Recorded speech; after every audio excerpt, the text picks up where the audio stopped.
안녕하십니까, 패스 매니저 정훈입니다. 이 강의는 패스 및 적성검사 학습지 메일 문풀에 대한 해설 강의가 되겠습니다. 여러분이 지금 이 해설을 통해서 모든 접근법을 확인할 수는 없겠지만 접근법에 대한 부분이나 조금 더 깊은 이론적인 부분들은 다른 영상을 통해서 찾아뵐 테니까 여기에서는 10문제씩 이제 매일매일 진행되는 그런 문제에 대한 해설로 생각을 해주시고, 거기에 따른 질문 플러스 내가 유형적으로 아니면 NCS 전반적인 얘기, 그리고 다른 적성 검사들도 많이 있죠. 그런 부분에 대해서 여러분이 질문을 해주시면 제가 최선을 다해서 그리고 최대한 빨리 영상을 통해서 전달을 해드리도록 하겠습니다. 자, 일단은 첫 번째 문제, 의사소통 능력에서 첫 번째 문제부터 진행을 하도록 하겠습니다. 자, 첫 번째 문제는 적절하지 않은 것을 골라달라고 얘기를 하고 있습니다. 그리고 이렇게 부합 형태에서의 문제를 접하게 됐을 때는 여러분이 주어진 정보를 어떤 것들을 중심으로 가져갈 것이냐가 될 텐데, 제가 항상 말씀드리는 부분이지만 항상 여러분이 가져가셔야 될 거는 소재 중심의 정보 수집이 되어야 된다라는 거 알아두시면 되겠습니다. 자, 봅시다. 한국도로공사가 플랫폼을 구축한다라는 거죠. 그 보유 지식재산권이 많은데 이러한 것들을 통해서 중소기업을 지원하려고 한다. 기술마켓 홈페이지에서 이용이 가능하다라고 간단하게 표제, 부제라는 형식으로 제시를 해주고 있고, 한국도로공사는 플랫폼을 오픈했다. 한국도로공사 기술마켓 홈페이지에 구축된 플랫폼에는 도로공사가 보유하고 있는 지식재산권이 공개되어 있고 안내되어 있다. 자, 여기까지에 대한 내용은 앞에서도 있었던 거기 때문에 정보를 습득하기 위해서라기보다는 확인하기 위해서 빠르게 치고 넘어가셔야 되겠습니다. 그리고 나서 다음에 제시되는 소재는 특허 정보넷에 관한 얘기죠. 분명히 소재가 구분되고 있어요. 그래서 앞에서는 이제 도로공사에서에 대한 얘기, 뒤에서는 특허 정보원에서 운영하는 특허 정보넷에 대한 얘기를 제시해주고 있습니다. 쭉 보니까 불편했대요. 그래서 한국도로공사 플랫폼은 이라고 해서 아까 앞에서 우리가 주된 소재로서 가지고 온 플랫폼에 대해서 다시 한번 제시를 해주고 있구나, 비교해주고 있구나 판단을 하시면 되겠습니다. 그 다음부터 넘어가시면 도로공사는 지식재산권 사용에 따른 경제적 부담을 줄이는데 초점을 맞추고자 사용료에 대해서 언급을 하고 있죠. 그리고 한국도로공사가 어떤 부분에다가 초점을 맞춘지 간단하게 제시를 해주고 있기 때문에 체크만 해서 이런 것들만 체크하고 넘어가시면 되겠습니다. 이걸 다 기억하려고 하시면 여러분이 문제를 못 푸세요. 자, 그 다음에 케이스 주어지고 있습니다. 뭐뭐 하면, 일정 심사를 거치면 이라고 하는 표현들, 뭐뭐 하는 경우, 뭐뭐 하면 이라고 하는 표현들 여러분이 꼭 기억을 해주시면 좋겠습니다. 그리고 나서 가드레일이나 방음벽 관련 특허를 사용해 생산한 제품들은 이라고 해서 내가 봐야 되는 특별한 소재가 또 추가로 제시가 되어 있죠. 그 다음에 이제 한국도로공사는 뭐라고 말했다. 중소기업 어쩌다. 내가 어떤 취지에서 이런 것들을 한다 라고 말을 하고 있는 거죠. 자, 1번 선지부터 보도록 하겠습니다. 한국도로공사는 특허 사용료 얘기를 해주고 있죠. 우리가 사용료 여기서 다뤘습니다. 보시면은 현행의 최대 2.5였는데 이제는 최소 0.8%가 될 거기 때문에 2.8-0.8 최대 1.7% 포인트 인하 된다라는 거 확인 가능하겠습니다. 특허 정보넷을 도로공사가 직접 운영하는 게 아니죠. 기존의 한국특허정보원에서 운영하는 특허 정보넷에 대해서 불편했기 때문에 도로공사가 새로운 플랫폼을 만들었다라고 하는 거죠. 그래서 2번이 틀렸다라는 거 알 수가 있겠습니다. 자, 내용과 일치하는 것을 물어보는 2번 문제 진행하도록 하겠습니다. 자, 첫 번째 문단에서 환경부 산하 A공사가 C솔루션과 신재생 에너지 및 에너지 절감 사업 등의 협력을 위해서 ABC 업무 협력 협약을 체결했다라고 제시를 해주고 있습니다. 이 ABC 사업은 이라고 해서 여기까지 ABC 사업에 대한 정의 내지는 특징이 제시가 되겠죠. 이번 협약은 이라고 해서 이 협약의 어떤 구체적인 사례가 제시가 될 텐데, 지금 여기서는 정부의 에너지 소비 구조 혁신이 추진되기 위해 이 협약이 추진된 것이라고 제시가 되어 있습니다. 그 다음에 이제 주요 내용이 언급이 되고 있죠. 주요 내용에 대해서 여러분이 구체적으로 다 기억하실 필요 없고 이 파트에서 주요 내용이 다뤄지고 있다라고 생각을 하시면 되겠습니다. 자, 그 다음에는 A공사의 신재생 에너지 기술과 수처리 공정 운영 효율화 기술 등의 고유 역량, 그리고 C솔루션의 에너지 효율화 사업에 대한 경험이 결합되었다라고 제시가 되어 있어서 A공사가 가진 특징과 C솔루션이 가진 특징이 차례로 제시가 되어 있습니다. 그리고 그걸 통해서 어떤 효과가 있을 것인지에 대한 부분도 다뤄주고 있죠. 자, 이에 대해 전문가들은 뭐 이런 효과가 있을 것이다, 뭐 이런 식으로 다뤄주면서, 자, 1번 선지 보도록 하겠습니다. A공사는 이번 협력을 통해 신재생 에너지 기술에 대한 노하우를 전수받을 수 있게 되었다. 아니죠. 자, A공사가 가진 고유 역량이 신재생 에너지 기술이기 때문에 지금 해당 그 기술에 대한 노하우는 A공사가 기존부터 가지고 있던 부분이다 라고 보시면 되겠습니다. 자, 2번 선지는 환경부 산하 솔루션인데, 환경부 산하는 C솔루션이 아니죠. 환경부 산하 A공사가 C솔루션과 이제 협력을 하는 거기 때문에 A공사가 환경부 산하에 있는 거다라고 보시면 되겠습니다.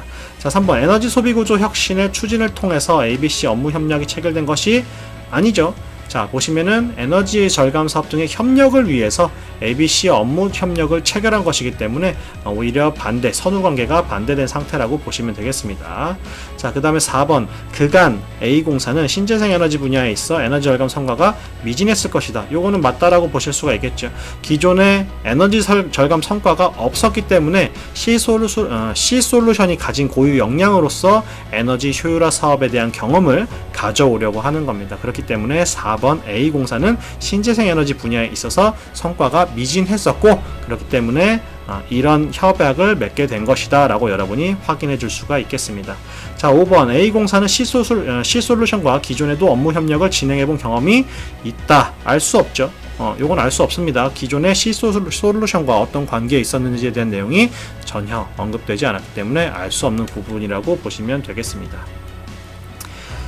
자, 그 다음에 3번 문제 넘어가실게요. 바르게 짝지어지지 않은 것은 이라고 제시가 돼서 지금 선지별로 각 질의 응답을 제시해주고 있습니다. 그렇기 때문에 문단별 질문과 답변에 대해서 확인해 주시면 되겠는데, 자, 첫 번째 선지 같은 경우에는 중고 부품을 사용해서 안전성이 보장되는지를 묻고 있어요. 그러면은 답변도 안전성과 관련된 내용이 다뤄지는지 확인하면 되겠죠. A는 안전성을 다뤄주고 있기 때문에 맞다라고 보시면 되겠고, 자, 두 번째는 저렴한가에 대한 내용을 묻고 있습니다. 마찬가지로 A도 그 답변이 이제 저렴한가에 대한 내용을 제시하고 있는지 확인하시면 되겠는데, 자, 2번 보시면은 중고부품은 1년에 품질 보증이 이루어지고 책임 보험에도 가입해서 보호에 소홀함이 없도록 한다. 품질 보증에 있어서 손실이 없도록 한다. 부품 이력에 대한 상세 확인이 수시로 가능하다라고 얘기를 하고 있기 때문에 요금적인 부분, 비용적인 측면과 다른 내용을 다뤄주고 있다는 거 확인 가능하시겠습니다. 같은 방식으로 보시면 외국에서에 대한 얘기를 하고 있는지, 그리고 사용하기 위해 필요한 절차 내지는 필요한 수단에 대해서 답변을 하고 있는지, 그리고 환경과 어떤 관련 있는 내용을 답변하고 있는지를 확인해 주시면 3번의 답 2번이라는 거 보실 수 있겠습니다. 자, 4번 문제 넘어가시겠습니다. 자, 4번 문제는 작성 주체에 대해서 물어보고 있고, 내용의 일치 여부에 대해서 물어보고 있습니다. 자, 지문 읽어보도록 하실게요. 한반도에서는 7에서 10월까지가 태풍 시즌이다 라고 얘기를 하면서 한반도의 태풍에 대해서 제시를 해주고 있고, 7월과 10월에 대한 내용이 다뤄지고 있습니다. 그리고 5월에서의 태풍에 대한 내용이 제시가 되고 있죠. 그리고 태풍이 발생하면 이라고 해서 뭐뭐 하면 이라고 하는 부분으로 태풍이 일어났을 때 어떻게 되는가에 대한 내용이 제시가 되어 있고, 마찬가지로 또한 이라고 해서 추가 정보를 던져주고 있는 거기 때문에 뭐 강풍에 대한 내용이나 자동차가 수몰되는 등에 대한 내용이 태풍이 발생되었을 때 어떻게 되는지 간단하게 언급을 해주고 있으니까 체크하고 빨리 넘어가시면 되겠습니다. 그리고 마지막 문장에서는 한반도에 접근하는 태풍에 대해서 제시를 해주고 있다. 체크하시면 되겠고, 그 다음 문단 넘어가시면 태풍이 영향권에 들게 되었을 때 방송사인 KBS가 어떤 행동을 하게 되는지에 대해서 제시를 해주고 있죠. 그리고 태풍의 강도에 따라서 방송사가 어떻게 행동을 하게 되는지 제시를 해주고 있습니다. 태풍의 영향권에 포함될 것으로 예상되면 어떻게 해야 하는지, 그리고 태풍이 이미 접근한 상황이라면 어떻게 해야 되는지 제시가 된다라는 거죠. 자, 지금 제가 다른 영상에서 이런 접근법에 대해서 강의를 하는 다른 영상에서 좀 더 구체적으로 말씀을 드리겠지만, 이런 식으로 케이스가 제시가 되거나 여러분이 소재를 파악할 수 있게 되면 해당 문단에서 구체적으로 다루는 내용을 여러분이 읽고 기억하려고 하시면 과부하가 걸린다라는 얘기를 제가 강조하게 될 거예요. 그렇기 때문에 중요하다라고 생각되는 부분들, 특히 주어, 특히 케이스의 형태로 체크만 하고 넘어가셔서 찾아 올라오는 연습에 초점을 맞춰 주셔야 되겠습니다. 자, 그 다음에는 해안가의 경우에는 어떻게 되는지에 대한 얘기가 제시가 되고, 해수면이 높아지면 어떻게 되는지, 그리고 해일이 발생하게 되면 어떻게 되는지 제시를 해주고 있습니다. 자, 이런 식으로 첫 번째 문단에서 태풍, 한반도에서의 태풍이 발생하는 시기나 특징에 대한 부분, 그리고 주간 방송사인 KBS가 어떤 식에 대한 내용을 처리하게 되는지에 대한 부분, 그리고 해안가의 경우에 태풍이 발생해서 해일도 오게 되면 어떻게 해야 되는지에 대한 부분은 자, 각각 누가 얘기할 수 있겠냐라는 거죠. 그렇게 되면 재난관리기관의 홍보팀이 이런 내용을 전달해서 미리 사고가 발생하지 않게끔 하는 데다가 초점을 맞추겠구나라는 것을 여러분이 확인할 수 있겠습니다. 그래서 정답 4번에 2번 보시면 되겠고, 5번은 답이 3번이죠. 보시면 자, 태풍이 접근하면 강풍으로 인해 도로가 유실되기도 한다라고 제시가 되어 있어요. 자, 태풍이 접근하면 이라고 제시가 되어 있죠. 그렇게 되면 태풍이 접근한 상황에서 여러분이 도로가 유실되거나 전기, 가스 등으로 인한 2차 피해가 발생할 수 있다라는 것을 바로 확인할 수 있기 때문에 태풍이 접근하면 이라고 하는 케이스에 대해서 확인해 주시면 되겠습니다. 그리고 여기서는 한반도에 접근하는 태풍에 대해서 얘기를 해주고 있어요. 그러면 한반도를 다룬 첫 번째 문단에서 우리가 체크한 한반도에 접근하는 태풍에 대한 부분을 확인해 주시면 되겠습니다. 여기 보시면 진행 속도가 느리거나 라고 얘기하고 있기 때문에 진행 속도가 느리지 않은 경우, 빠른 경우가 있을 수 있다라고 체크를 해주셔야 되겠죠. 자, 그 다음에 세 번째 문단에서 제시되는 산기슭에 거주하는 주민에 대해서는 여러분이 확인할 수 없습니다. 그렇기 때문에 찾을 수도 없어요. 여러분이 각 문단에서 제시되는 소재가 무엇인지에 대한 부분을 체크를 해 놓으셔야 산기슭에 대한 얘기는 제시되지 않았어가 돼야 되는 거지, 산기슭 어디서 다루려나 해서 찾아 들어가시면 산기슭에 거주하는 주민처럼 헤매다가 빠져나오게 된단 말이죠. 그렇기 때문에 소재를 반드시 빠르게 체크해 주시고 그것들을 기억하는 데 초점을 맞춰 주셔야 되겠습니다. 자, 6번은 제목에 대한 내용을 물어보고 있어요. 그러면은 글 전체를 아우를 수 있어야 되겠다라고 하는 거고, 그렇다라고 한다면 첫 번째 문단과 마지막 문단을 통해서 여러분이 주장을 또는 주제를 잡아주는 데다가 초점을 맞춰도 충분히 문제를 쉽게 풀어줄 수 있다는 걸 확인할 수가 있겠습니다. 특히 여러분이 이제 제목이라고 한다면 좀 더 글을 포괄적으로 봐줘야 되겠지만, 주장을 잡아줘야 된다라고 한다면 마지막 문단에다가 강하게 힘을 주고 마지막 문단에서 내가 하고자 하는 얘기를 빠르게 찾아주셔도 문제는 없겠습니다. 자, 보시면 따라서 내연기관 차량의 시장에서 나타나는 디젤 승용차에 대한 수요 감소를 반영하여 가솔린 자동차에 대한 집중과 SUV 고급화를 바탕으로 놓친 점유율을 다시 확보할 수 있도록 해야 할 것이다. 뿐만 아니라 지금 이 일환이죠. 뿐만 아니라 FTA 네트워크 등을 통해 우리 기업의 우호적인 수출 여건을 다시금 조성하여 미국이 보이는 보역무우 조치와 어깃장 놓아지는 일이 없도록 해야 할 것이다 라고 제시를 하면서 마무리해주고 있습니다. 자, 저물어가는 국제 자동차 시장 산업, 지금 여기만 보게 되면 그런 느낌이 있기 때문에 어떻게 해야 돼 라고 하는 부분에 대해서는 어떻게 해야 해? 라고 하는 부분까지 커버해주지 못하기 때문에 1번은 적절하지 않다라고 볼 수 있겠고, 내연기관 자동차 시장을 뒤덮은 친환경 자동차 시장, 지금 마지막 문단에서 매조지하는 말에서는 전혀 언급이 되고 있지 않기 때문에 제시가 됐을지언정 주된 소재라고 볼 수는 없겠죠.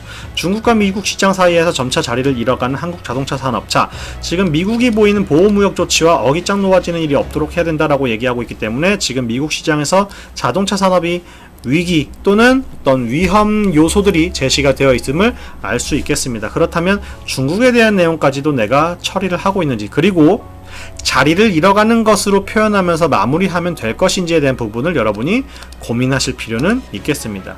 자, FTA를 통한 미국 자동차 시장에서 공고해지는 한국 자동차 산업의 입지, 요거는 아니죠. FTA를 통해서 공고해지고 있다라고 한다면 이런 내용들이 제시가 될 이유가 없기 때문에 적절하지 않다라고 보시면 되겠고, 자, 답은 5번이 되겠습니다. 시장 트렌드 변화와 적절한 대응을 통한 새로운 성장 동력 확보 필요성이라고 제시가 되어 있는데, 지금 마지막 문단에서에 대한 내용 때문에 3번하고의 고민이 이루어지는 상황이었지만, 자, 지금 보시면 우리가 따라서라고 했던 부분, 정리접속사를 통해서 제시가 되고 있는 내용까지 포함을 하시면 새로운 선장 동력으로서 우리에게 내연기관 차량, SUV의 고급화 이런 부분에 대한 내용들이 추가적으로 구체적으로 제시가 되고 있기 때문에 5번을 통해서 좀 더 포괄적인 내용이 포섭 가능하게끔 정답을 골라주실 수 있다라는 거 확인 가능하시겠습니다. 자, 7번 문제는 맥락을 물어보는 문제, 8번 문제는 밑줄 친 기억의 의미에 대해서 물어보는 문제입니다. 그러면은 각 문단의 첫 번째 단어부터 확인을 해볼 필요가 있겠죠. 자, 지금 맨 앞에 올 문단은 가는 아니구나 라는 걸 확인할 수 있겠어요. 그리고 라, 마, 다, 나 중에서 어떤 문단이 앞에 올 것인지를 확인하셔야 되는데, 먼저 첫 번째 단어를 보시면 이러한으로 시작을 하고 있고 그렇기 때문에로 시작을 하고 있기 때문에 첫 번째 문단에 오기에는 적절하지 않다라는 거 확인 가능하시겠습니다. 그리고 라랑 마를 통해서 어떤 내용이 첫 번째 문단에 올 것인지 확인하셔야 되겠는데, 마 문단을 보시면 사회보험의 정착이 잘 이루어진 상황에 사회보험 관리 운영의 개편 필요성을 제기하는 것은 매우 신중할 필요가 있다. 그러나 라고 해서 기존의 사회 통념적인 부분 내지는 고정관념에 해당하는 부분에 대해서 언급을 하고, 그렇지 않다, 내가 문제를 제기하겠다, 이런 식에 대한 내용이 필요하다라고 제시를 해줌으로써 분리된 조직의 통합을 인위적으로 야기할 수 있는 좋은 시점이다 라고 밝히고 있죠. 그러면서 내가 지금 이 뒤에서 분리된 조직의 통합을 인위적으로 야기하기 위해 사회보험 효율화라는 명분으로 사회보험 관리 운영의 개편 필요성을 제기할 거야 라고 하는 거죠. 그렇기 때문에 첫 번째 문단으로서 아주 적합한 문제 제기의 형식으로 구성이 되어 있다라고 알 수 있겠습니다. 라도 한번 볼게요. 라는 우리나라 역시 어떻게 변화하고 있어.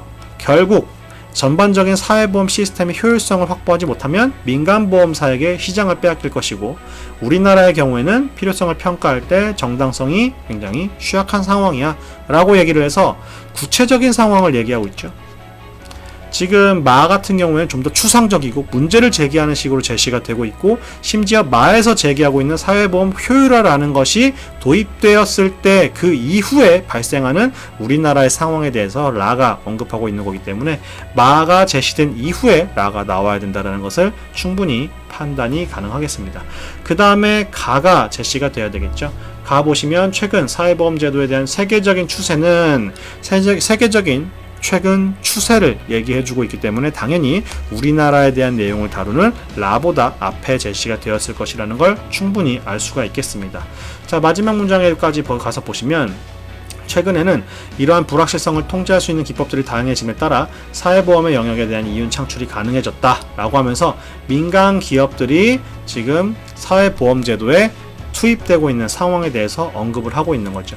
자, 그렇게 해서 가문단이 제시가 되고, 그 이후에 라를 보시면 우리나라 역시 민간보험사의 진입 등 사회보험 시스템 자체가 변화하고 있다라고 하면서 세계적인 추세를 따르는 우리나라의 현황에 대해서 언급을 하고 있는 상황이 되겠습니다.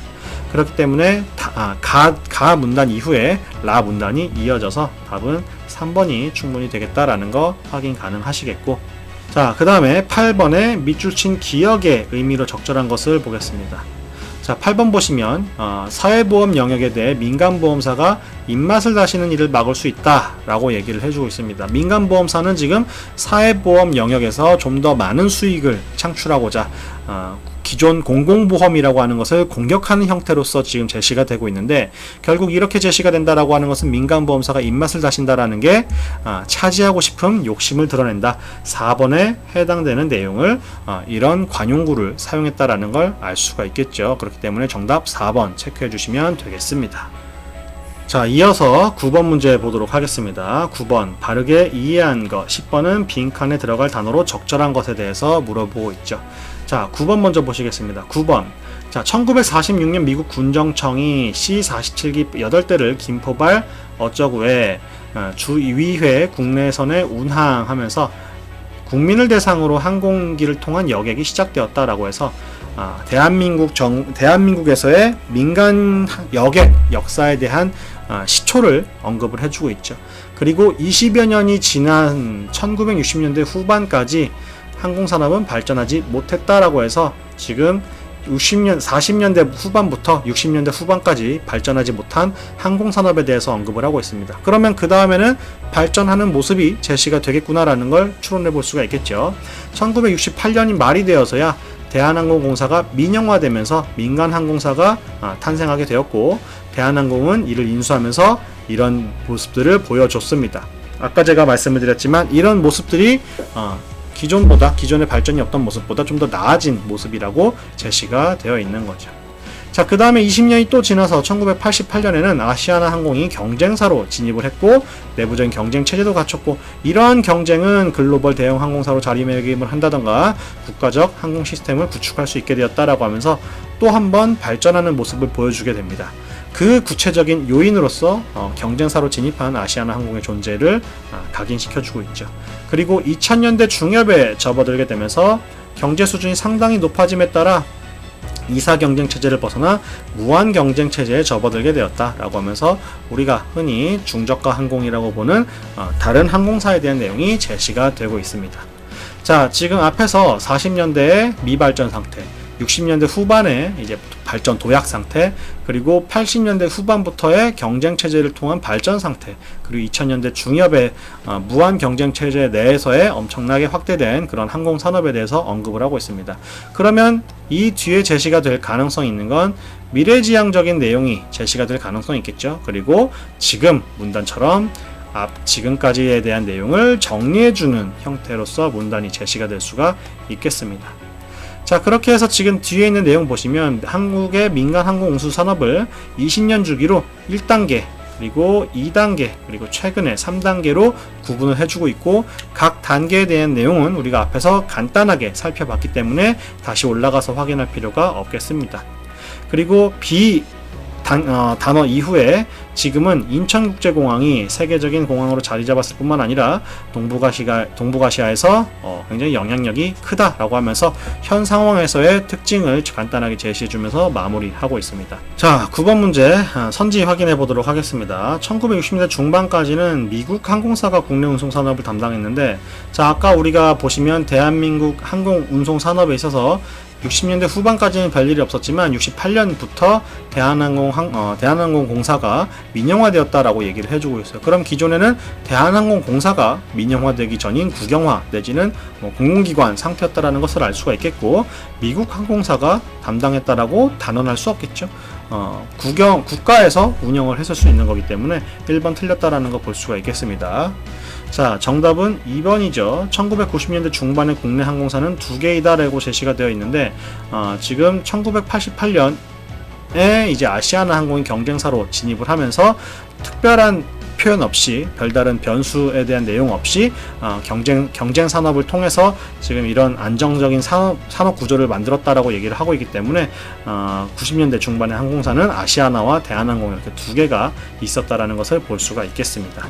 자, 10번 문제 보도록 하겠습니다. 자, 지금 A는 앞에 있는 내용을 정리해주는, 그리고 단계별로 차근차근 단계적으로 설명을 해주고 있는 형태이기 때문에 앞에 있는 내용을 받아서 앞에 있는 내용을 간단하게 정리를 하겠다라는 식의 표현이 제시가 될 필요가 있겠습니다.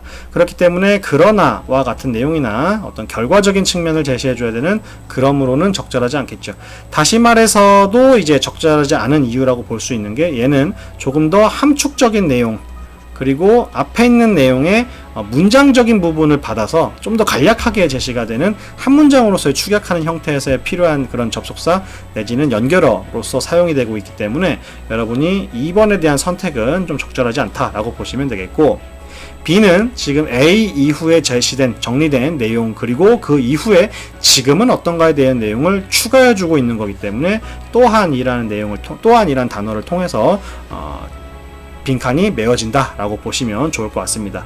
그럼에도 불구하고 같은 거는 이제 앞의 내용과 다른 예외적인 내용이 제시가 될 때 필요한 연결어기 때문에 그런 부분들을 구분하시면 정답 맞히는데 큰 어려움 없겠습니다.